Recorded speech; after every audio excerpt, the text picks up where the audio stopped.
Rises onto the running back position. Like most leagues, we run a 2 running back flex league, so only really the top dogs are relevant, but with the injuries right now, it's sort of slimming pretty quickly. But for me, the risers, my number one riser is Deandre Swift of the Detroit Lions. He's had a really tough run of fixtures so far, as the whole Detroit offense has. And one thing I just love about DeAndre Swift is he's basically a wide receiver with running. Like, it's just the perfect fantasy setup on PPR. Sorry.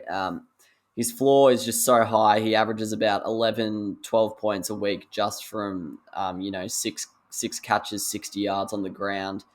And add to that, I think so far he's averaging about 45 yards on the ground, but his yards per carry is like around 3.5. So let's get that up to the low fours, give him a few extra carries because they're playing a weaker opposition, and we can see him getting 60 to 70 rushing yards, a rushing TD, and 12 points in the air. Like, all of a sudden, he's a top 3 running back in the game. So, yeah, I think Swift has brilliant upside, and I think right now he's undervalued because his average and like points isn't that high. So if someone has got him right now and maybe has had a bit of a rough start to the season and they look at his point scoring so far, they might go, that's someone who I could look to move on, and you could jump in and pick up a bargain in DeAndre Swift.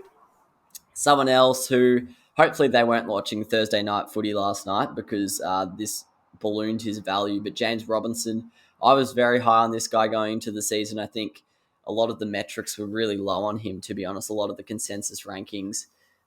In the end, in the first couple of weeks, Carlos Hyde did take a lot of his action, and that did frighten me a little bit. But he's taken sole back duties. Like, he's taken it back pretty much. We saw it last year. He was an absolute freak of a fantasy running back. I was lucky enough to have him last year, picked him up off the waivers in week 1, and he killed it for pretty much the whole season. He had 95% of snaps last week on offense, so that's a really, really good sign for fantasy owners.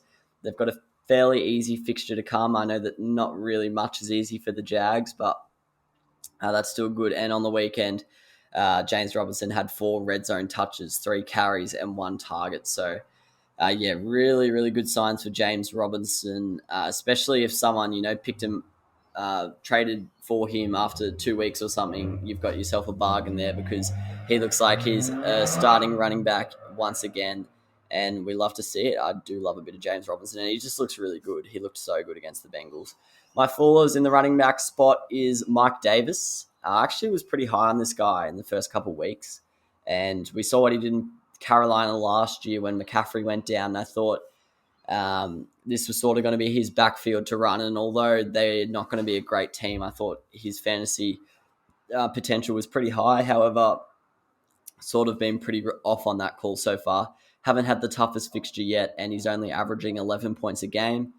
He's got a solid floor just because he sees quite a lot of carries and a little bit of air game action. But yeah, I just can't really see him putting up big numbers. Like, realistically, for him to get, 17, 18 plus, he's probably going to need 1 or 2 touchdowns, which just isn't happening right now.